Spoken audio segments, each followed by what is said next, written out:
días vamos a realizar una presentación de un libro que acabamos de editar, Casa Heredada. Es un libro editado por Libros del Val, de Ediciones Caníbal, del escritor que tengo aquí al lado, mi amigo Arturo Borra. Arturo Borra ha escrito infinidad de libros, no infinidad, pero muchos libros, la mayoría de ellos plaquets, libros de poesía y alguno de ensayo. No voy a nombrar todos los libros.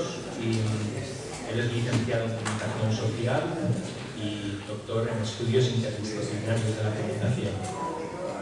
¿Por qué nombro esto, lo de la poesía? Porque pese a que él es un poeta, es un escritor en realidad, claro, y esta es su primera aproximación a un libro de prosa, un libro que no sea ensayística, un libro de ficción en formato de relatos. Son 22 relatos los que componen este libro y 22 relatos que han sido escritos durante toda su vida literaria.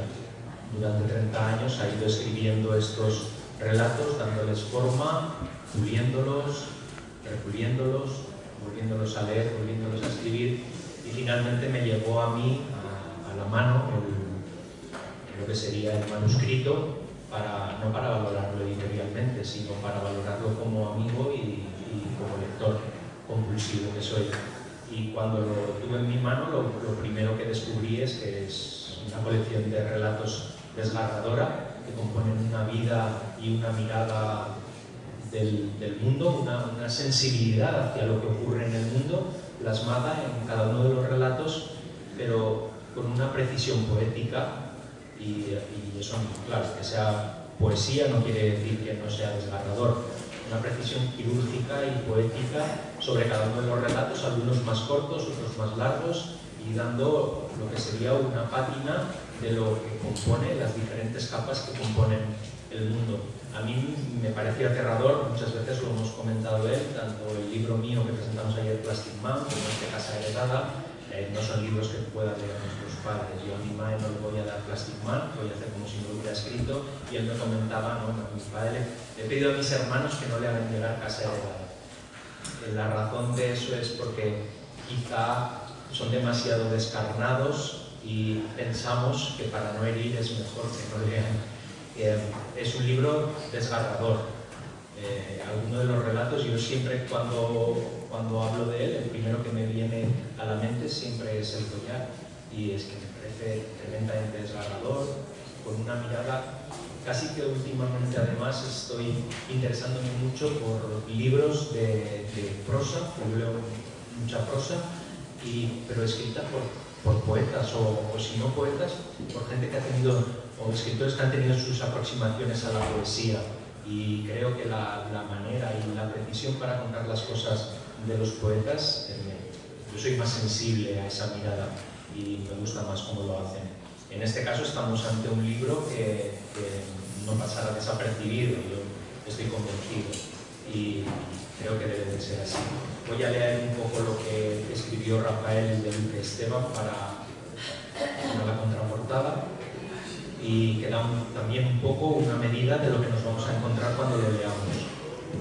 Sigue faltándome aire, abro la ventana, miro alrededor, el mundo se manifiesta distópico en su profundidad, cercano al caos, subrepticio, quedo a fuerza de esconderse, pero con la capacidad de surgir por entre las oquedades y las firmas del ser y del todo que nos envuelve. Es entonces cuando debe decidir sobre el tedio y la costumbre, sobre la responsabilidad inculcada, sobre la comodidad de no preocuparse, decidir sobre la ética, la sexualidad o la individualidad, cuyo peso me causa vértigo, pero también me hace buscar en unos y otros el resquicio que nos ayude a seguir viviendo.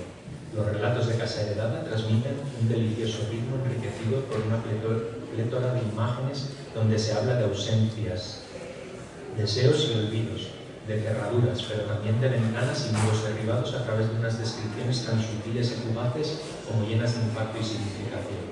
A menudo, personajes referenciales, féminas en su mayoría, irrumpen en la vida del protagonista creando embates emocionales que van haciendo penetrar las historias con unos personajes que deberán situarse ante el mundo y decidir si se dejan llevar o buscan en los seres más próximos o el oxígeno que no tienen.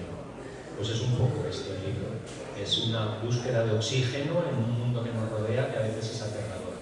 La precisión que ya he dicho que tienen los relatos, pues no dejan de ser una mirada hacia el mar Mediterráneo, hacia dentro de una casa, en la propia familia, hacia todas las injusticias que componen este mundo que nos rodea y bueno, dan también una medida de lo que es el autor. Quienes conocen a Arturo saben que Arturo es un tipo muy sensible, un tipo que está tremendamente comprometido con el mundo que le rodea, y en la literatura de cada uno se nota quién es ese escritor como persona. Pues eso es lo que tenemos en este libro Casaredad, que por cierto me ha dado mucho placer editar. Bueno, gracias Chimo, gracias a los que quedan. Sobre todo es al final la apuesta por escuchar a los demás, ¿no? Y cada vez es sintomático todos los espacios, la falta de escucha, ¿no? Mutua. Efectivamente, Chimo empezó comentando que estos son los libros que no están destinados a los que nos preceden, ni mucho menos a nuestros padres, entre otras cosas porque los relatos que nos contaron se han derrumbado radicalmente, ¿no? Nos han contado que estábamos en un mundo firme, con fundamentos, con un ser superior ahí custodiando y resulta que estamos en el aire, literalmente. El Plastic Man ayer, bueno, en fin, hay una serie de insistencias en algunos discursos literarios que no es una mera arbitrariedad, es que al final este tipo de rituales tiene un sentido en la medida que es posible vivir, que es posible convivir, que es posible interactuar, reconociéndonos mutuamente como seres humanos. Me temo que todo esto está en peligro y efectivamente hay una verdad heredada que es una verdad terrible que tendremos que intentar reconstruir porque evidentemente no estamos derrotados, ni mucho menos somos conformistas, ni estamos resignados, pero también es verdad que hay que asumir lo que estamos dejando como herencia, ¿no? Esta casa en el aire que da cuenta de un estado del mundo, un mundo que realmente, si no intentamos reconstruirlo de las responsabilidades que nos atañen, lo que estamos dejando es un desierto, ¿sí? o un mar lleno de cadáveres. Suena terrible, pero quien no lo ve también está prohibiéndose la posibilidad de cambiar eso, que no es una fatalidad. Cada vez que se habla de tragedia yo me pregunto, ¿esto ocurre porque sí, porque los dioses lo dictaminan, o porque estamos en un orden social básicamente que muestra una indiferencia absoluta ante los otros? Yo creo que la respuesta es la segunda. No quiero generar ningún infarto a los que me preceden y entonces a veces mejor ahí construir un manto, ¿no? Pero bueno, literalmente este libro de relatos se fue escribiendo a lo largo de 30 años. Yo nunca me propuse escribir este libro.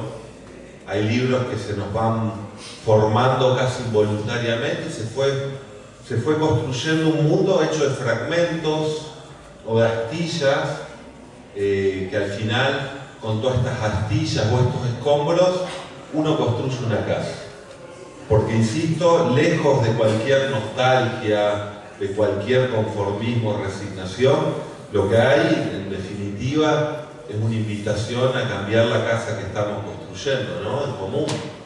De algún modo, para no prolongarme, porque quiero leer un relato, simplemente decir que muchas veces, pensando que esta casa es meramente heredada, nos olvidamos de la dosis de responsabilidad política y ética que tenemos en tratar de revertir algo que, insisto, no es una tragedia. Aquí lo que hay son pugnas humanas, sueños y también falta oxígeno. Por eso yo al final, releyendo lo que fui escribiendo en 30 años, lo que me encuentro es una lucha permanente, lo que decía Chimo, entre la falta de oxígeno o la asfixia, pero también el deseo de respirar, el deseo de construir resquicios en nuestras vidas que nos ayuden a vivir. Y simplemente voy a leer un fragmentito de un pequeño relato que se llama Isla, y después leo un relato y ya concluyo. Este se llama Isla. Quiere llevarse su isla en los bolsillos, cargar el bosque dentro suyo, la arena en sus pantalones, irse con lo que queda, dejar que el hambre la guíe de regreso a casa de sus abuelos y ser, entre tanto, flor silvestre extraviada en una colmena que ni siquiera los apicultores puedan descubrir mientras mira el mar. Pero el invierno también llega y ella se lleva su isla consigo, sus troncos secos, la rama que brotará alguna vez de sus manos para cerrarse madre, aunque ahora alguien diga futuro, diga vamos ya, mientras el frío interminable crece en esta isla abandonada, donde el abrigo no alcanza para dejarla así, confundida entre los árboles, antes de ser forzada a embarcar y ver cómo la isla sigue allí, cada vez más diminuta, desapareciendo ante la niebla de sus ojos. Esto es la historia de una chica que efectivamente vivía en una isla y fue literalmente arrancada de ahí. Y bueno, pero aquí lo dicho, al final no pasa por una mirada entristecida o simplemente que se queda en la melancolía, ¿no? Es decir, en una pérdida que no puede elaborarse, ¿no? Al contrario, aquí hay un intento de, a través de la escritura, poder elaborar esas pérdidas y construir algo que no tenemos. Por eso voy a terminar con un relato que se llama Destrucción de una pared. ¿Por qué no tomar un martillo, inspirar lo más profundo que uno pueda, extender el brazo al máximo y arremeter contra la pared con toda la fuerza posible? Es una pregunta que nos hemos hecho varias veces antes de intentarlo. Después de unos pocos golpes, desistimos. Es una tarea demasiado ruidosa.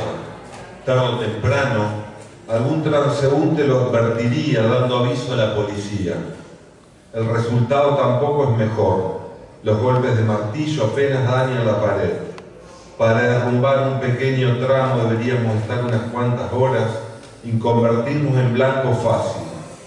Es obvio que seríamos capturados antes de pasar al otro lado, y tampoco estoy seguro que nuestras fuerzas nos permitieran abrir un hueco. Por mi parte, al cuarto golpe ya siento el agotamiento, lo que quizás sería soportable si al chocar con la pared el martillo no vibrara en mi antebrazo. Es verdad que hay que hacer algo, como repite el griego, pero este no parece ser el camino. Podríamos incluso sustituir el martillo por una masa. La diferencia técnica es innegable. La potencia del golpe es significativamente mayor y aunque su peso sea un inconveniente, la resistencia de la pared disminuiría de forma notable. Con menos golpes podríamos abrir una brecha y pasar por ella. El problema es que sigue siendo una tarea demasiado ruidosa.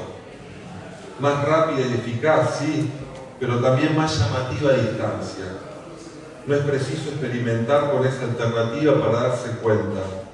En unos minutos generaría alarma, no digo ya en algún guardia aburrido de dormitar en la silla de su garita, sino entre los pocos caminantes distraídos que de vez en cuando pasan por ahí mirando los grafitis trazados en la superficie de la pared.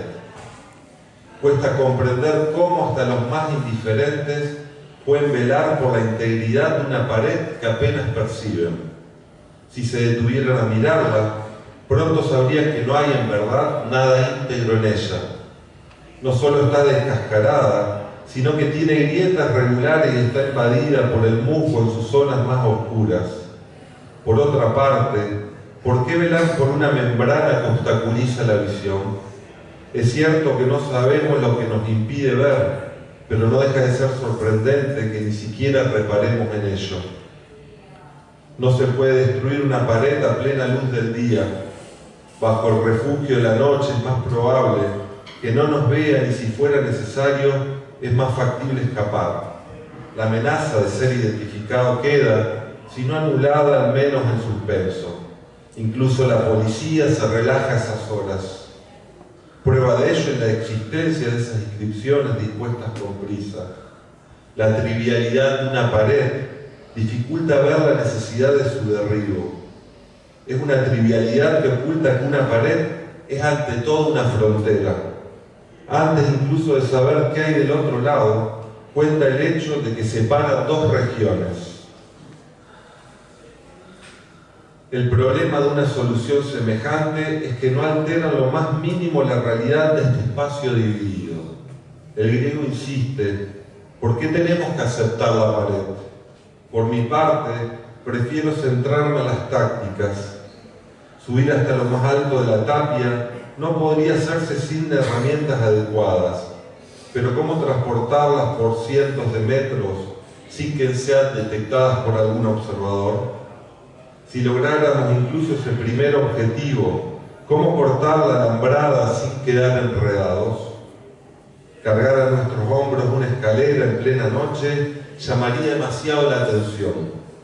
La gringa seguro que nos delataría y probablemente seríamos detenidos de forma preventiva e interrogados hasta arrancarnos una confesión. Descartamos entonces esa alternativa.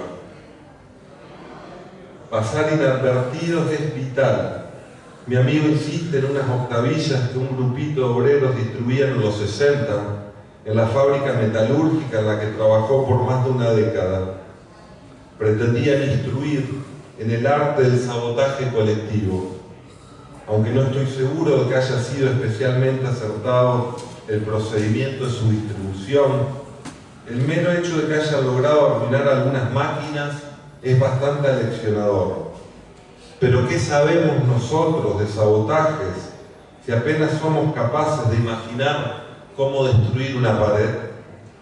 Vuelvo al principio. Las herramientas tienen que ser transportables sin que nadie lo note, ser suficientemente pequeñas como para ocultarlas en nuestras vestimentas y ligeras para correr si fuera necesario. Nos miramos con mi amigo en silencio, hasta que uno de los dos, no sé bien si él o yo, dice: hay que intentarlo por debajo. No parece mala idea. Tal vez podríamos intentar erosionar la base de la pared. Solo necesitaríamos una pala para empezar a cavar un túnel. Al principio sería estrecho y apenas podríamos pasar de a uno. El peligro de que capturen a quien pase después seguiría siendo mínimo.